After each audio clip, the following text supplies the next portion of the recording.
On the morning of my 22nd birthday, I woke up not to the sound of cheerful laughter or a chorus of birthday wishes, but to a text message that felt like an emotional sucker punch. My heart sank as I read the words from my father. Sold your laptop so Madison could get a new phone. Need you to cover her $6,000 tuition by Friday. It took a moment for the weight of his words to hit me fully. I sat there on the edge of my bed, staring at my phone in disbelief. My laptop was more than just a piece of technology. It was my lifeline to my studies and the future I was meticulously planning for myself. Yet here it was, being reduced to mere currency for my sister's convenience. And then there was this staggering demand, $6,000, hanging over me like a dark cloud ready to burst. How could he do this? I muttered to myself, confusion quickly giving way to anger.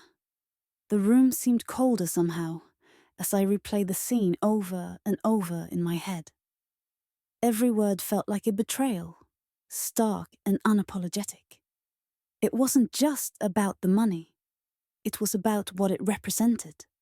A blatant disregard for my hard work and dreams. Suddenly, all those times when Madison was favored started flooding back, each memory sharpening the sting of betrayal. My mind raced with questions that had no satisfying answers. Was I just a pawn in some twisted game of favoritism? Did he even realize how much he was asking of me? I stood up, determined not to let this ruin everything I'd worked for. This wasn't just about them anymore. It was about taking back control of my life. With each passing second, resolve hardened within me. They might think they can dictate my life like this, but they were wrong. I felt an empowering surge within me as I vowed silently to confront this unjust demand, knowing this battle was only just beginning. The moment he uttered those words, it felt like the coldest wind sliced through my veins. My father, the man who was supposed to protect and support me, cut me off with a finality that left me speechless. I stood there, staring at his unyielding face, searching for any flicker of a remorse or doubt in his eyes. But all I found was a resolute hardness that seemed impenetrable. "Leave," he said, his voice as firm as granite. It echoed around me like the clang of a jail cell slamming shut. I had always believed family was an unbreakable bond, but here was the raw truth. Sometimes those ties are as fragile as ice on a warm day. As I walked past him, the silence between us was deafening. The echo of my own footsteps reverberated through our house, a place that once felt so familiar and safe now felt alien and cold. I paused at the doorway and casting one last look back at him. I hoped against hope he might call out to stop me. But the room remained silent, just like the stone statue he'd become. I quietly closed the door behind me, each step away from that threshold feeling like a small act of rebellion against his indifference. Standing outside, the world felt vast and overwhelmingly uncertain. With nowhere to go and a heart heavy with betrayal, I leaned against the wall, feeling its solidity grounding me for just one brief moment. A plan. That's what I needed now, more than ever. Something to anchor myself in this storm of emotions swirling inside me. Resolve began to crystallize within. If he thought cutting me off would break me, he didn't know me at all. Leaving quietly might have been a surrender in his eyes. But in mine, it was just the beginning. You know that feeling when the whole world seems to be racing forward, yet you feel like you're stuck in quicksand? That's exactly where I found myself, a college senior with big dreams but heavy chains. Every day was a balancing act of classes, 2 jobs, and nights spent studying until my eyes burned. I was so close to graduation, so close to finally stepping into my future. My own future. But there was always this pressure at home. My parents, bless them, insisted I stay under their roof to save money. "It's practical," they said. "Just think of all the rent you'll save." On the surface, it sounded logical, almost like they were looking out for me. But deep down, there was this nagging tug in my gut. Sometimes late at night, when the house was silent and I lay awake in bed, I would replay their words over and over. Was this really about saving money? Or was it more about keeping me tethered to them? I couldn't shake off this suffocating feeling that staying home meant putting my dreams on hold. Every paycheck from those grueling shifts was a step closer to freedom, or so I hoped. Yet each time I thought about bringing up the idea of moving out again, fear crept in like an uninvited guest. What if they didn't understand? What if they never did?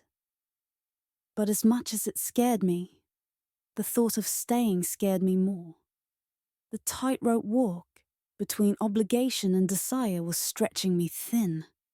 But somewhere within that tension, a spark flared up, faint but resolute.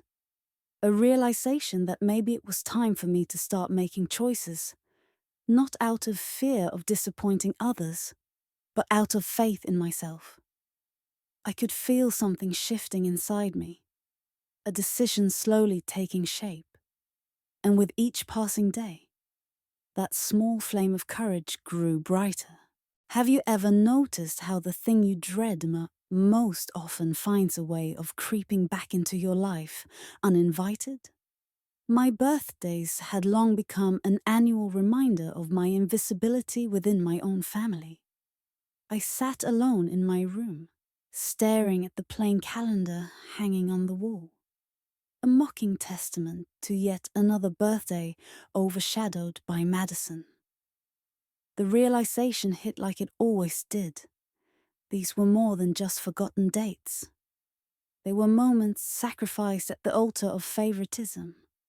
Growing up, every birthday seemed to dissolve into an opportunity to celebrate her accomplishments, her milestones.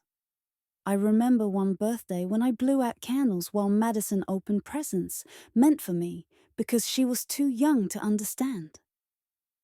"It's not fair," I whispered to myself, my voice barely audible over the sound of laughter echoing from downstairs. It was Madison's laughter, filling the house, even on what was supposed to be my day. A small part of me had hoped this year would be different. Maybe they'd finally recognize me beyond being the older sister. But hope was a dangerous thing. It built you up only to let reality bring you crashing down. I glanced around my room, finding comfort in its familiar chaos, a space where I could truly be myself, unseen but not unloved. My thoughts swirled like a storm as memories flashed through my mind. Birthdays. Past spent watching from the sidelines as she basked in the spotlight meant to celebrate me. But today wasn't just about what wasn't. It was about what could be. Somewhere deep within me stirred something new. Determination, perhaps, or defiance. Maybe birthdays could start being about reclaiming what was lost. With renewed resolve coursing through me, I knew one thing for certain. It was time for change, and that change would start with me. For most of my life, I've been used to the feeling of invisibility.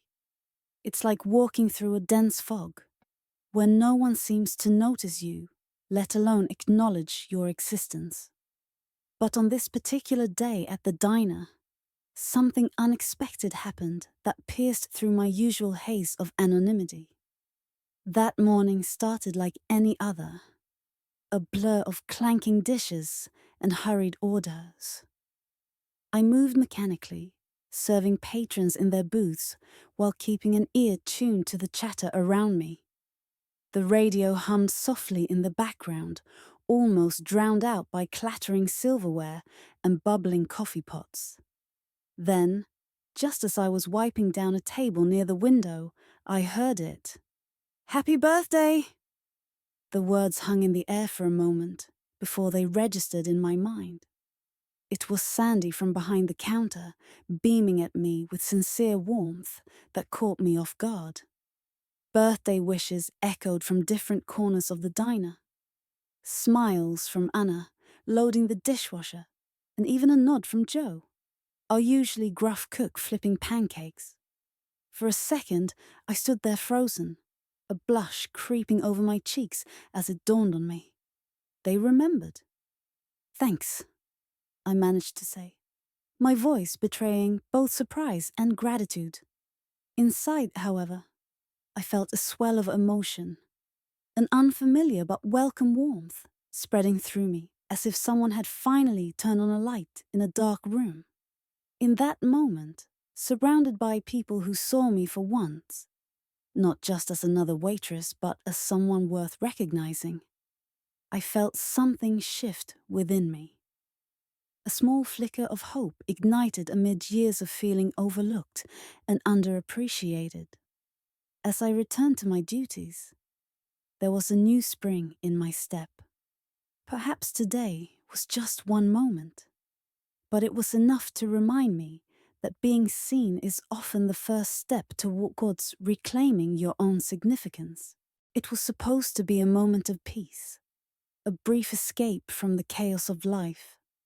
But as I sat in the school courtyard during break, surrounded by the usual hum of chatter and laughter, my phone buzzed with an unsettling urgency. I hesitated for a moment, feeling the familiar rush of anxiety that accompanied any message from him. My father. With trembling fingers, I opened it. And there it was. Stark, unapologetic words that slashed through my day like a jagged knife. "Sold your laptop for Madison's tuition. You need to pay up." The world seemed to tilt on its axis. My $2,000 laptop. Gone? Just like that? My heart pounded in disbelief and betrayal. I could feel the sting of tears welling up, but I blinked them back furiously. How could he do this? Without even asking? The question echoed in my mind, as if daring anyone listening to justify such callousness. I looked around at my friends, blissfully unaware of the turmoil crashing over me like relentless waves. To them, I was just sitting there quietly, but inside, a storm raged. I wanted to scream at the injustice of it all, how everything always seemed to revolve around Madison. Her needs eclipsed mine at every turn. And now this. "You need to pay up." His words felt like shackles tightening around my spirit. But why should I suffer for his decisions? Why should my life be dictated by an unfair demand born out of his choices? In that moment of anger and hurt, a spark ignited within me. A determination I hadn't known before. Yes, this was unfair. Yes, it was cruel. But maybe it was time to stand up and reclaim what was mine. As I pocketed my phone with renewed resolve, I knew this battle wasn't over. In fact, it had only just begun. The end of my shift marked the beginning of a heavy silence. A silence that seemed to echo the chaos inside my heart. As I clocked out, the weight of all that had happened bore down on me with an unforgiving intensity.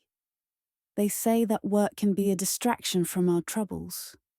But today, not even the mindless hum of routine could pierce through the fog that engulfed me. My thoughts circled back to betrayal, each loop tighter than the last, suffocating any semblance of clarity. With robotic movements, I gathered my things and left the building, feeling as though I was moving through a world painted in shades of grey. The bustling city around me blurred into an indistinct background noise, mere echoes of life when compared to the turmoil within. My only beacon in this haze was Olivia, My best friend, my confidant. Her apartment had always been my haven, where judgments held no sway and comfort wrapped itself around me like a well-worn blanket. I needed her now more than ever. I needed to hear her voice reminding me that I wasn't alone in this abyss. As I made my way to her place, each step felt heavy with unspoken sorrow. The city lights flickered overhead as if mocking the dimness that had settled over my spirit.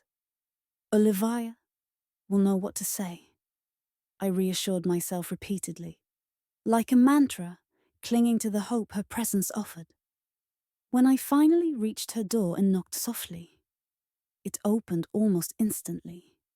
There she stood, her eyes full of understanding before words were even exchanged. "Come in," she said gently but firmly, pulling me into a warm embrace that felt like home. In that moment, I realized sometimes refuge isn't found in places, but in people who see you at your most broken and still hold you together. They say the truth can shatter illusions, but nothing prepared me for the devastating honesty that poured from Brooke's lips that evening. "Olivia, you don't understand," she began, her voice a fragile whisper on the brink of breaking. I could see the pain etched in her eyes, an old wound freshly torn open. "It's always been about Madison." Those words hung heavy in the air between us, stinging like salt in an unseen wound. Part of me was horrified at what she was about to reveal, yet another part desperately needed to know. "Do you remember those clothes you loved so much? The ones you thought you lost or outgrew?" Brooke swallowed hard, her hands trembling slightly. "Mum gave them to Madison because they looked better on her. She never even asked me." I felt a cold chill run down my spine as I watched her struggle with this confession. Each word a reluctant drop from a dam long held back. "Every time I won something," Brooke continued, her voice gaining strength as she shed her hesitance like an old skin. "Mum would barely acknowledge it. She'd quickly turn the conversation back to Madison's latest so-called achievement. It was as if my accomplishments were invisible." An ache settled deep within my chest as I listened to Brooke recount how she had quietly sacrificed her savings, the funds she had diligently worked for, to help our family pay for Madison's artistic hobbies. "I did it, hoping it would finally get me noticed," Brooke admitted softly, her gaze dropping to the floor as if ashamed by this vulnerability. Her words were like arrows, piercing through layers of ignorance and denial that had shielded me from seeing the truth for so long. In that moment, I realized how deeply entrenched favoritism had poisoned our family dynamics, leaving wounds that festered unseen for years. And there it was, a searing realization that set my mind ablaze. Justice is not just about fairness, it's about acknowledging every silent cry for recognition and respect. I remember the moment like a flash of lightning, a sudden jolt in an otherwise calm night. Olivia's voice cut through the air, sharp and piercing. "Brooke," she said with a tone that carried the weight of impending doom.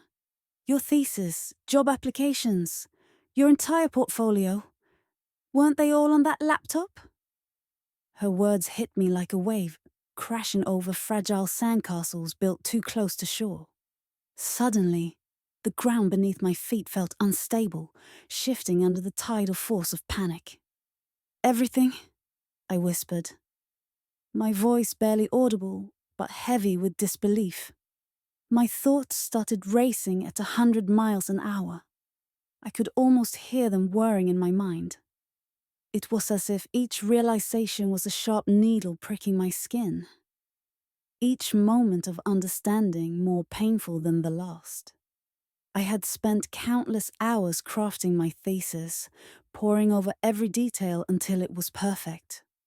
My job applications were my future. Every cover letter and resume meticulously tailored to paint the picture of who I wanted to become. And my portfolio? It was my legacy in digital form. A curated collection that showcased years of passion and hard work. A cold shiver cascaded down my spine as reality set in. How could I have been so careless? Losing everything felt like losing a part of myself. Olivia's presence anchored me as my mind threatened to spiral out of control. "We'll figure this out," she said softly, her unwavering gaze meeting mine with an intensity that spoke volumes. In that moment of chaos and confusion, her reassurance was a lifeline thrown to a drowning soul, pulling me back from the brink. But even as I clung to her words, questions echoed in the recesses of my mind. Where do I go from here? Can what's lost ever be truly recovered? The pressure weighed heavily on my shoulders as we faced the uncertain path ahead. The phone felt cold and heavy in my hand as I stared at the screen, Aunt Diane's number blinking back at me like a lifeline in the dark.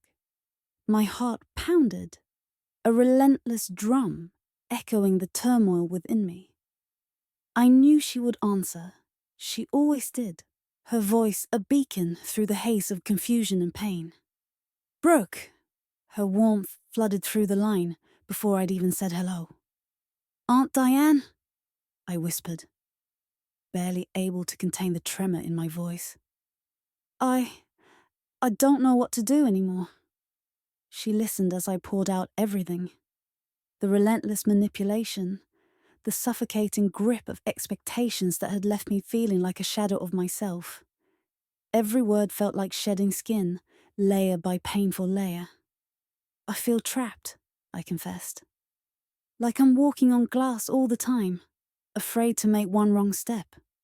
A pause stretched over us, heavy with memories we both shared. Memories of laughter and lightness that seemed so distant now. "Brooke," Aunt Diane finally spoke, with that gentle firmness I've always admired. "You deserve to be happy, to live your life without fear." Her words wrapped around me like a protective cloak. She had always been my safe haven, a model of strength wrapped in kindness. "Take a stand," she urged softly but with conviction. "You have power inside you, more than you realize." I closed my eyes for a moment, letting her belief seep into my weary bones. Could it be true? Could I really turn this page? "But what if?" I began, but she cut me off gently. "What if you break free? What if you find yourself?" Her questions hung in the air like promises waiting to be fulfilled. Breathing deeply, I nodded, as if she could see me through the phone. Maybe it was time to rewrite this story. As we ended the call, something shifted inside. A flicker of hope ignited by one unwavering voice. In every storm, there's a moment of silence before the chaos erupts. For me, that moment was now.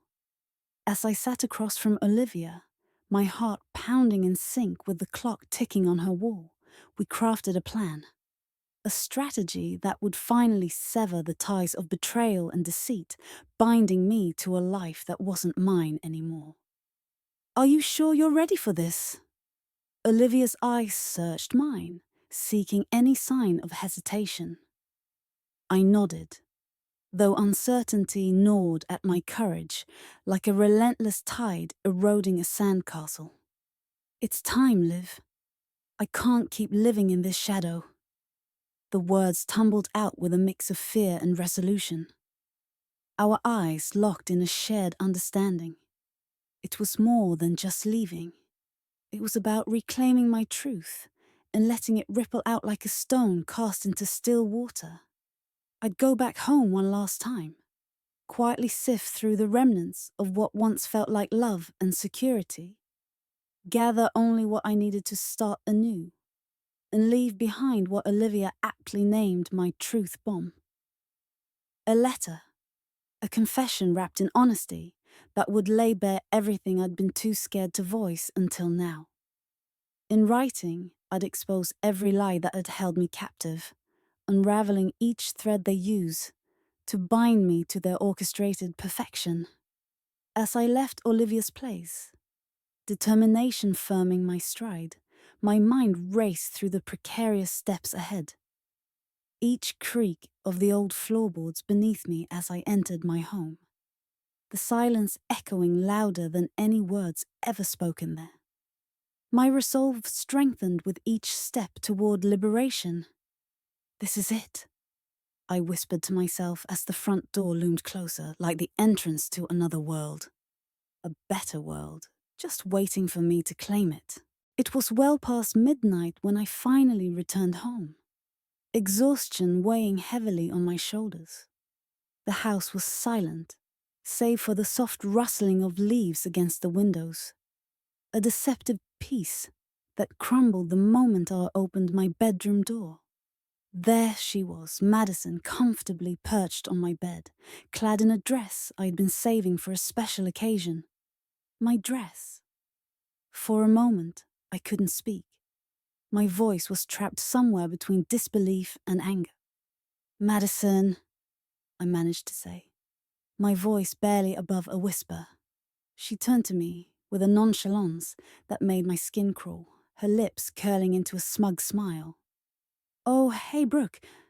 Mom and Dad said it's fine if I take some of your stuff. They said you wouldn't mind." Her words echoed in the room like an unwanted guest that wouldn't leave, each syllable slicing through the fragile threads of my patience. How could they? My own parents. Did they really see so little value in my boundaries? It felt like a betrayal wrapped in sisterly love, but devoid of any actual kindness or respect. I stood there rooted to the spot by my own helplessness. Inside, a storm raged, a mix of hurt and anger battling for supremacy. Why does she always get away with this? A thought that seemed to echo through every inch of me. But as much as it stung, this wasn't about the clothes or even Madison's audacity. It was about what I needed to reclaim. My space. My respect.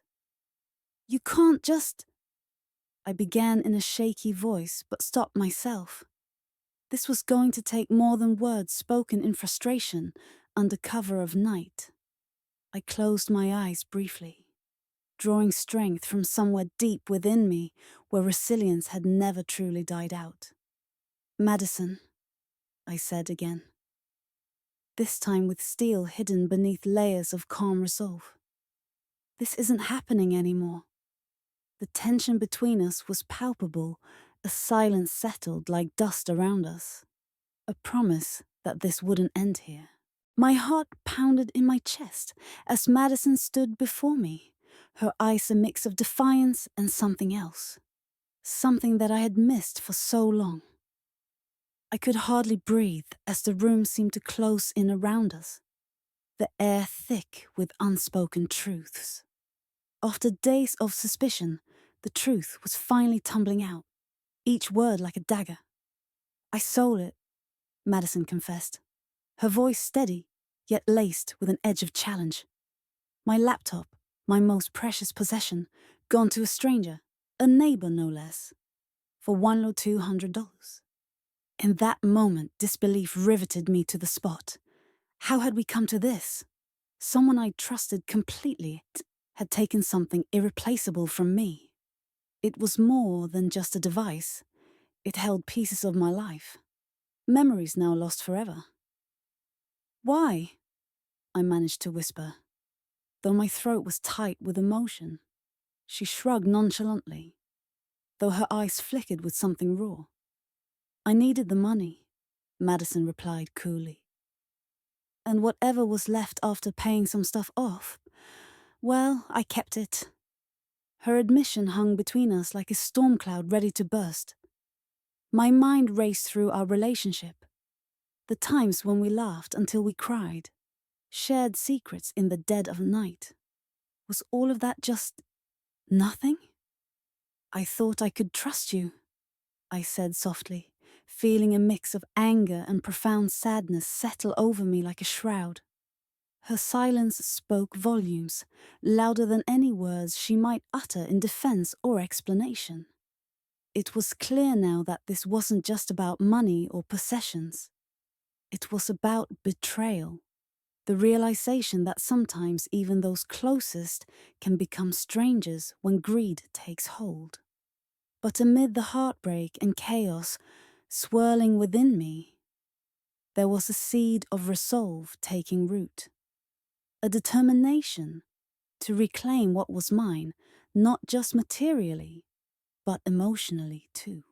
There are moments in life that sneak up on you, moments where the weight of your decisions suddenly materializes. I'm standing in my room, the afternoon light casting soft shadows across the floor, reflecting off the open suitcase on my bed. The silence is heavy, broken only by the soft rustle of clothes being folded one by one. Each item is placed with intent, a silent testament to my resolve. Madison's voice cuts through the quiet like a knife, casual, almost dismissive. "Are you going to pay the tuition?" she asks, her tone light, as if she's discussing what's for dinner. Not something that has been gnawing at me for weeks now. I pause mid-fold, my hands gripping the fabric tightly. My heart pounds in my chest because I know this is it. The moment I've been both dreading and longing for. For a fleeting second, an old habit kicks in. To acquiesce, to put someone else's needs before mine, as I've done countless times before. But no more. "No," I say firmly. The word hangs in the air between us, heavy with finality. I meet Madison's gaze across the room. Her eyes widen slightly, not with shock, but with a flicker of surprise that belies her otherwise composed demeanor. "Really?" she responds, her tone edged with incredulity masquerading as curiosity. "Yes," I repeat, steadier now. There's a strange comfort in this unfamiliar firmness. I can't do it anymore. And just like that, the weight begins to lift ever so slightly from my shoulders. I see her lips part as if she might argue or cajole me back into compliance. But instead, there's an uncharacteristic silence between us. A loaded silence, brimming with unspoken histories and unmet expectations. My heart feels lighter, even as hers grows heavier with disbelief or annoyance. I can't quite tell which. But in this moment of quiet rebellion against all that's been expected of me, I know I've chosen myself. With that realization solidifying within me, I turn back to my packing, each fold now a declaration of newfound freedom and self-worth. It wasn't just about the money. It was about reclaiming a piece of my life. Standing in that familiar room, the air felt thick with memories I wished I could forget. I knelt down on the worn carpet, and as my fingers traced the edges of the floorboard, a myriad of emotions surged through me. This house, these walls, they had witnessed so much. My heart pounded with anticipation and fear. I remembered the first time I hid something under this floorboard. It was a desperate act then, a safeguard against a future that felt frighteningly uncertain. Now, as I pried it open once more, each creak echoed like reminders of whispers from those days long past.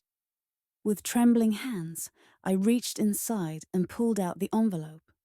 Years of careful planning rested in my grip. $3,000 in cash, an amount that represented not just money, but hope and foresight. And beneath it, stacks of paper, financial records meticulously kept through turbulent times. I unfolded one sheet after another. Each document was like staring into a mirror, reflecting back years of sacrifice and silent struggles that had been buried underneath polite facades and forced smiles. There were moments when each penny counted more than anyone knew. "This is it," I murmured to myself, affirming that all those late nights balancing budgets and pinching pennies had led me to this moment. The weight of these papers was nothing compared to the burden they lifted off my shoulders.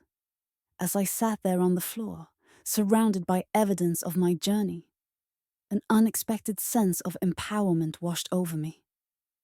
This cash was more than money. It was proof of resilience.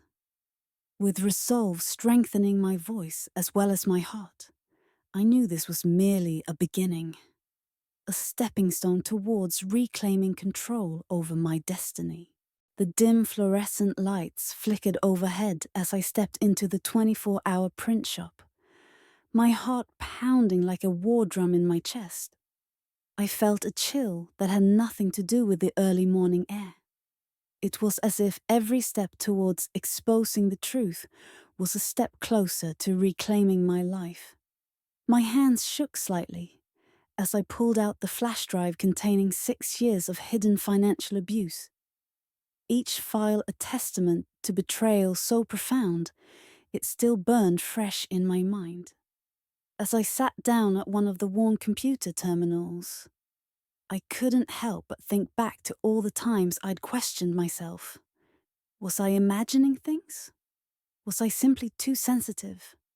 But now, with undeniable proof ready to come to life on paper, I knew this was no figment of an overactive imagination.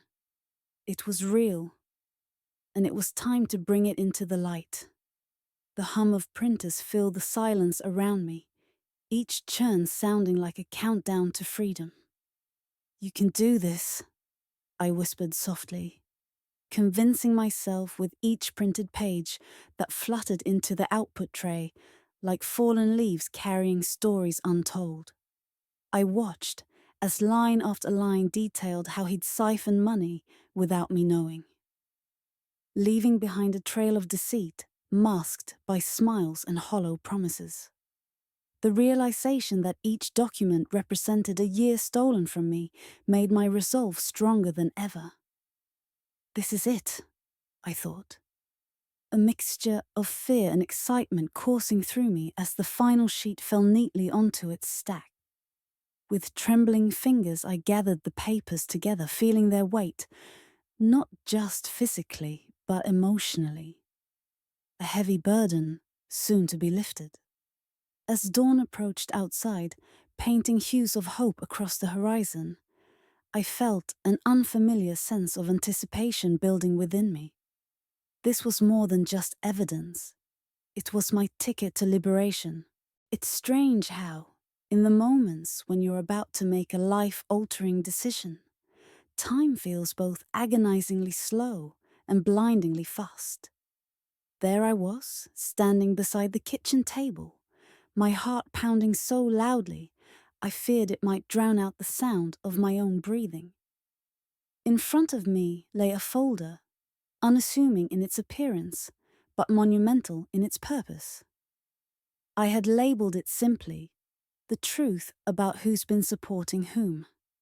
You see, for years I've lived in the shadow of a lie, one that twisted reality every day. I had been made to feel small, inconsequential even, as if my worth were tied solely to his whims and desires.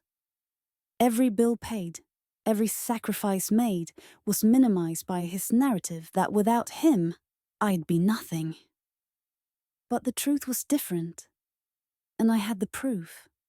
I took a deep breath and placed the folder squarely on the center of the table. It felt heavy with years of hidden truths. Bank statements showing my contributions, receipts from late-night shifts at jobs he never acknowledged, evidence of all the times I held us together when he let go. "This ends today," I whispered to myself, feeling an ember of resolve ignite within me. It was time for him to confront reality. My reality. I imagined his face when he'd finally open it, a mix of disbelief and fury. But there would also be no denying it any longer. The narrative had changed, and with it, my power was reclaimed. As I turned away from the table and towards the door that led to my freedom, I felt lighter than I had in years. This wasn't just about financial support. This was about emotional emancipation. With one last glance back at the folder quietly awaiting its confrontation with truth, I stepped forward into a new chapter, one where my value required no validation from him. When I ripped open that folder, I thought I was prepared for whatever secrets it might hold. But nothing could have braced me for the avalanche of betrayal that poured out of those innocuous pages. The first page was a bank statement, and my eyes widened as they traced the unforgiving numbers. $8,300 in unauthorized withdrawals. Each entry felt like a slap to my face. Dates and amounts neatly lined up in columns, revealing the steady siphoning away of what little security I had left. It was like watching a slow-motion car crash, knowing how it would end but unable to look away. Flipping to the next document, my hands trembled slightly. It detailed $15,000 in unpaid loans taken out in my name. Loans I never applied for nor approved. My mind raced back to late-night conversations where she assured me everything was under control, her voice smooth and reassuring. How could I have been so blind? I turned another page and stopped short at the sight of my college fund laid bare before me. $2,500 misused and gone. My dreams of higher education vanished with each transaction listed there. Each zero on the page adding weight to the suffocating knot coiling in my stomach. Finally, there it was. The undeniable proof. A receipt for a laptop she purchased using my money. My heart pounded like a war drum in my chest as reality hit. She'd been exploiting me all along. A part of me wanted to crumble under disbelief, but another part, a stronger part, began to rise from the ashes of this revelation. This was no longer just about deceit. It was about reclaiming control over my life. I took a deep breath and whispered to myself, "This ends now." With newfound resolve brewing inside me, I realized this wasn't just an end. It was also the beginning of something new. My heart pounded in my chest as I slipped the letter into the envelope, sealing it with a mixture of dread and determination. I never imagined I'd find myself here, at war with someone I once trusted implicitly. But sometimes life takes you down paths you never thought you'd walk. The legal letter was from a friend of mine. She's a law student who saw me through this mess and guided me on how to craft something that would make him realize I'm serious. This wasn't just a petty squabble. It was theft, plain and simple. My laptop, the device that held not only my work but pieces of my life, had been taken from me without a second thought. As I prepared the documents, memories of when we were happy flooded back, but they quickly dissipated as the reality of betrayal set in. How could he do this? The man who once promised me the world, now reduced to stealing from me like a stranger in the dark. With trembling hands, I included the police report alongside the letter. That day at the station had been humiliating, yet liberating. I'd hesitated as I explained what happened, half expecting judgmental glances or dismissal. But instead I found support and validation. Two things I'd been sorely missing. Standing there amidst forms and legal jargon, an unusual calm washed over me. It wasn't just about getting my laptop back anymore. It was about reclaiming my power, making sure he understood that actions have consequences. I took one last look at everything before sending it off. Each piece of paper felt heavier than its weight, a tangible reminder of both what I'd lost and what I was slowly regaining. Would he read it? Would he understand? Only time would tell. But in this moment of vulnerability laced with newfound strength, one thing was certain. This was just the beginning of my stand for justice. It was the piercing sound of my phone, vibrating incessantly, that jolted me awake. I groggily glanced at the screen, and my heart sank as I saw it pulsating with a flood of messages and missed calls. The names flashing were painfully familiar. My parents and Madison, each vying for my immediate attention. The sheer number of notifications was overwhelming, like an impending storm I wasn't quite ready to face yet. For a moment, I sat there paralyzed, my mind swirling in confusion and dread. Had everything really unraveled so quickly? My thumb hovered over the screen. I knew that answering even one message would mean confronting the chaos head-on. But ignorance wasn't bliss. It was merely temporary solace. The first call came through from my mother. Her voice crackled with a mixture of anger and panic that made my chest tighten instantly. "Brooke, what have you done?" she exclaimed before I could even muster a greeting. My throat went dry. I don't know what you're talking about," I lied, though my voice betrayed the turmoil inside. "Don't play games with us." Her voice wavered between rage and something more desperate, a fear underlying her words that reminded me how fragile this situation truly was. I hung up, unable to bear the confrontation any longer. Next were the texts from Madison, each one sharper than the last. Each all-caps message felt like shards digging into old wounds, her betrayal still fresh in my mind. My fingers trembled as I scrolled through them. "Brooke, call me back! This is your fault. Fix this now!" Every word sliced through me, reigniting memories I'd tried to suppress. This wasn't just about what had happened. It was about everything we'd been to each other and how quickly it had fallen apart. As another wave of vibrations shook my phone on the bed beside me, I realized there was no escaping this reckoning. I'd have to navigate these turbulent waters and face whatever awaited me on the other side. The phone rang, slicing through the silence like a knife. I picked it up, and there was Eleanor, my grandmother. Her voice crackled with an intensity that I had never heard before. "Brooke," she began, her tone as sharp as broken glass. "We need to talk." The urgency in her voice made my pulse quicken. It wasn't unusual for Eleanor to be direct, but this was different. There was a storm in her words. They tumbled out fast and furious. "I'm flying in with the family lawyer," she declared, leaving no room for questions. A knot tightened in my stomach. "What's going on? Why is the lawyer involved?" My voice trembled quietly, betraying the calm front I tried to maintain. "It's about your father," she snapped, each word heavy with unspoken accusations and years of pent-up frustration.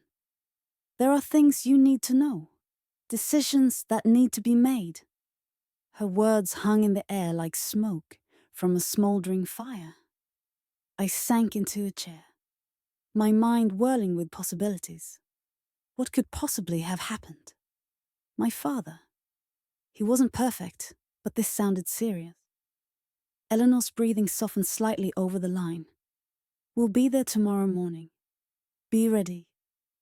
As the call ended, I sat there in stunned silence.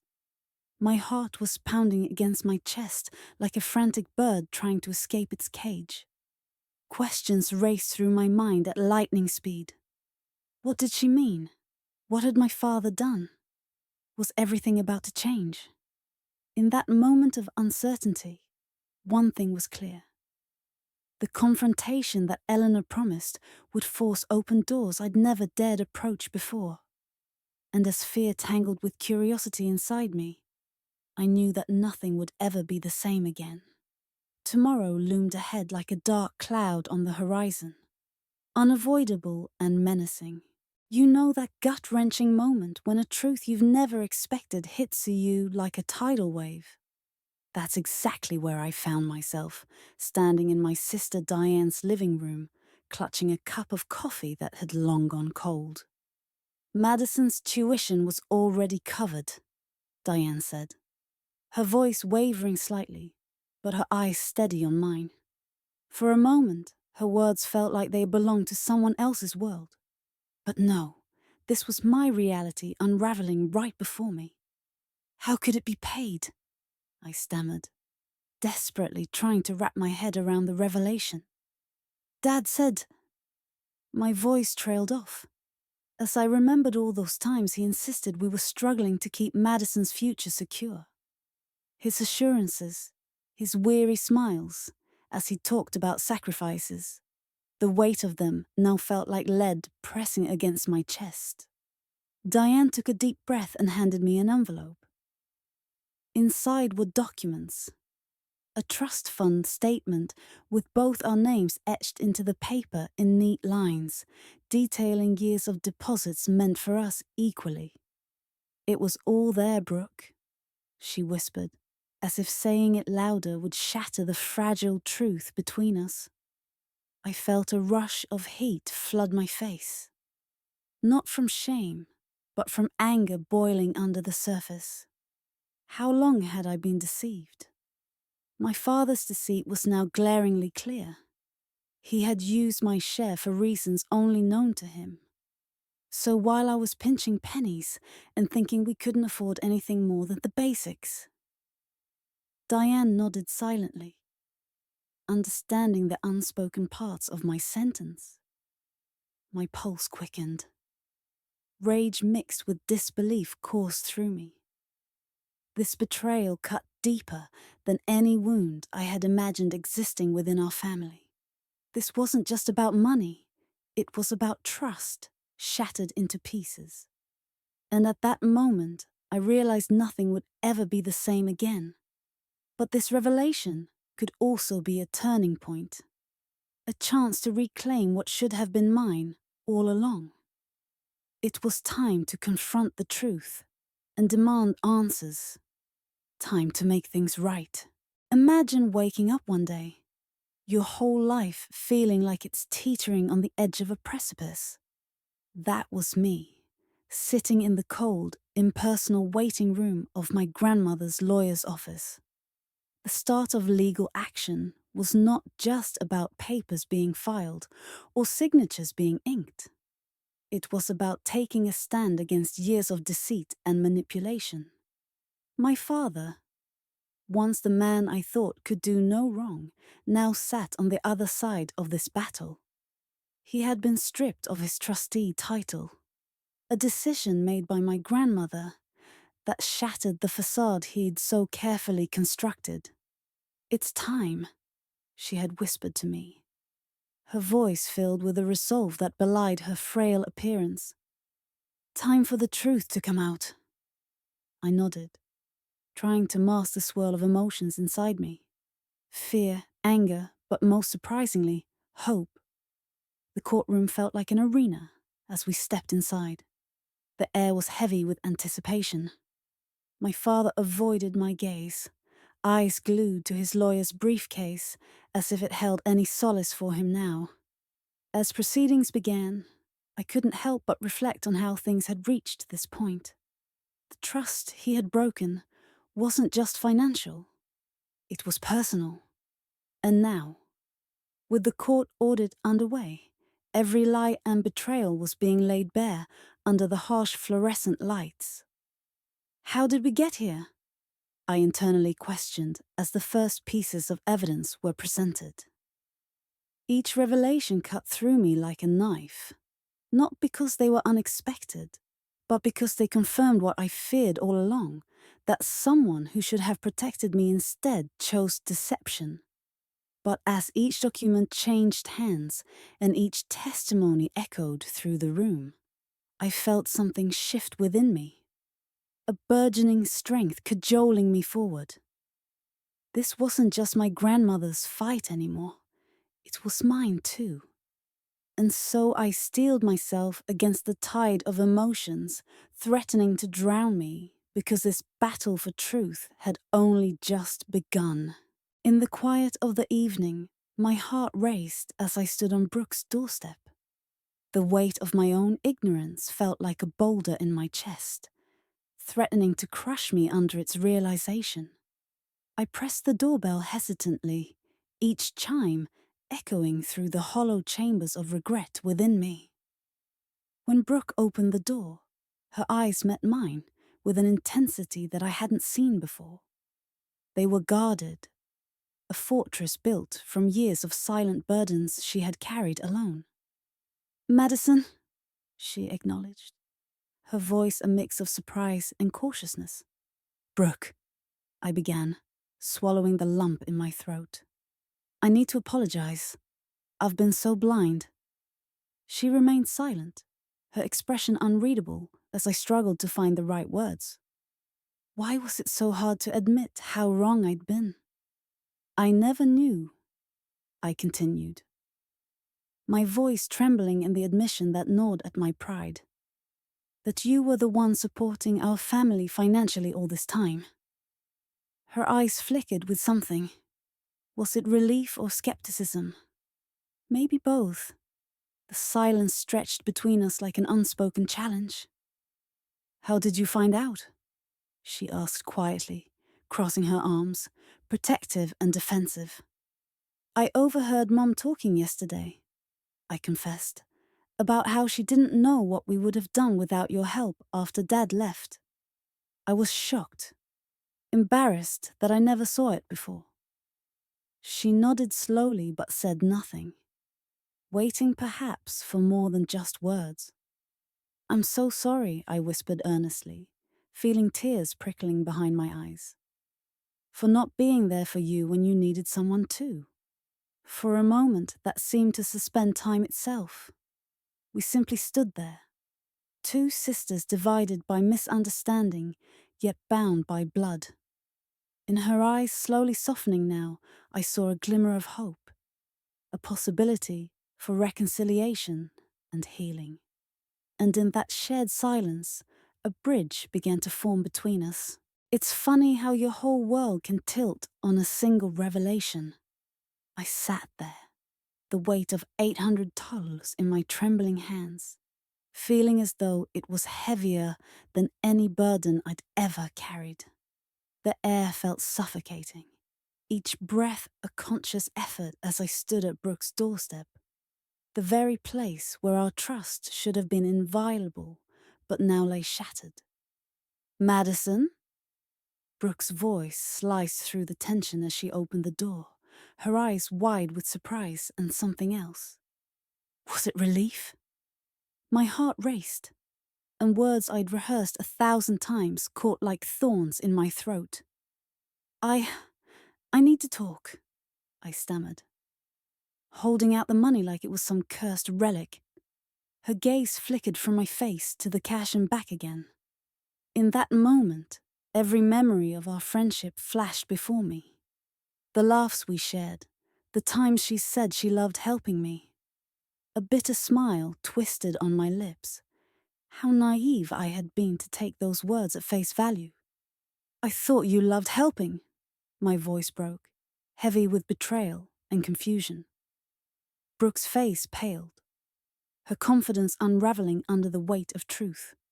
"Madison, I was misled." The admission tasted bitter.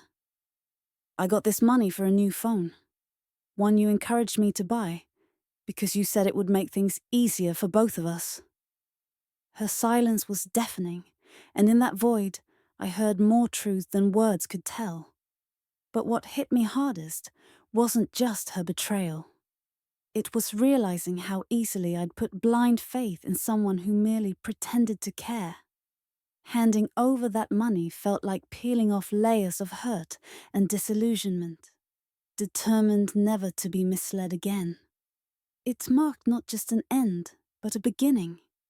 A path towards reclaiming who I am without anyone else's agenda weighing me down. Have you ever felt the chill of betrayal so deep it seemed to seep into your bones? I stood by the window that day, watching the shadows stretch across the lawn, when my heart sank. There they were, my parents, marching up the path to Diane's door, uninvited and seething with anger. My pulse quickened as I clutched my phone tighter in my hand. They didn't knock. They barged in, their voices a storm of accusations and threats. "Brooke," they sneered, "do you really think you can hide from us here?" The air was thick with tension. Their presence was like a looming thundercloud ready to break. I wished for invisibility, or at least wings to fly away from this confrontation. But then, a sense of resolve washed over me. No more running, no more fear. I stepped forward, ready to face them. "You can't keep doing this," I said, my voice firmer than I felt. "I deserve better than your lies and manipulations." Their eyes widened with surprise, maybe even disbelief, at my newfound strength. And then came the moment that would change everything. Through the front door walked Eleanor's attorney, flanked by 2 police officers. A whirlwind of emotions engulfed me. Relief, vindication, empowerment. "You're here without permission," the officers stated decisively as they handed over the legal documents. The realization hit them like a tidal wave. They were outmatched and unprepared for this turn of events. Their bluster faded into stunned silence. As they left, I caught sight of their retreating figures through misty eyes, not with sadness, but with a profound sense of freedom. In that moment, I knew. This was not just an escape from them, but also a step toward reclaiming my life. And there I stood in the wreckage of their attempted control, feeling stronger than ever before. This was only the beginning of my journey back to myself. I never imagined I'd be in this position.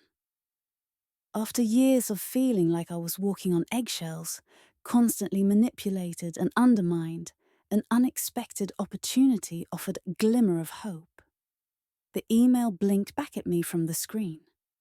A part-time job offer from one of the top marketing firms in the city. As I read through the details, disbelief gave way to a bubbling excitement that I hadn't felt in so long. "This is it," I whispered to myself, clutching my phone tightly, as if it were a lifeline. Suddenly, my future didn't seem so bleak.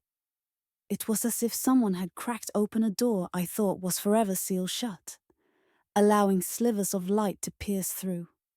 However, accepting this offer wasn't just about stepping into a new role. It was about reclaiming my life from the clutches of past manipulation.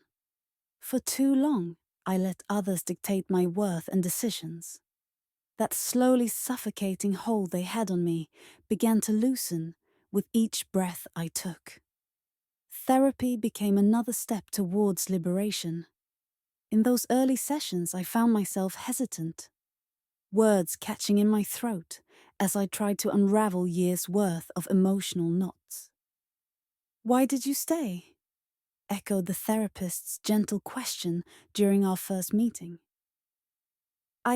I thought it was love," I admitted, realizing then how distorted that notion had become for me. Each session brought clarity, piece by piece, rebuilding the person I'd lost over time. There was power in speaking truths that had been buried for so long and in finding someone who listened without judgment. With each session and every task at my new job, I felt more empowered. These steps were small victories against the shadows that once loomed large over me. No longer did I see myself as powerless or mere collateral damage in someone else's game.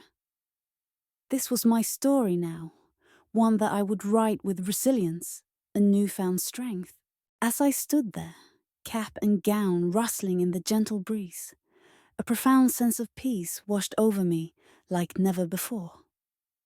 A year ago, I would have laughed at the idea of feeling this way, truly free, genuinely loved. But here I was, holding my diploma with honors, a tangible testament to the strength I'd discovered within myself. Rebuilding my life wasn't easy. The journey was riddled with echoes of betrayal and moments where I almost surrendered to despair. Yet each step forward was powered by the unwavering support of new friends and allies who had become family. They saw me for who I was, not for what happened to me. An experience that taught me as much about courage as it did about forgiveness. Among them was Madison. Our paths had diverged in shadows of misunderstanding and hurt. But time has a way of revealing truths we were once blind to. She approached me with a sincerity that disarmed my defenses.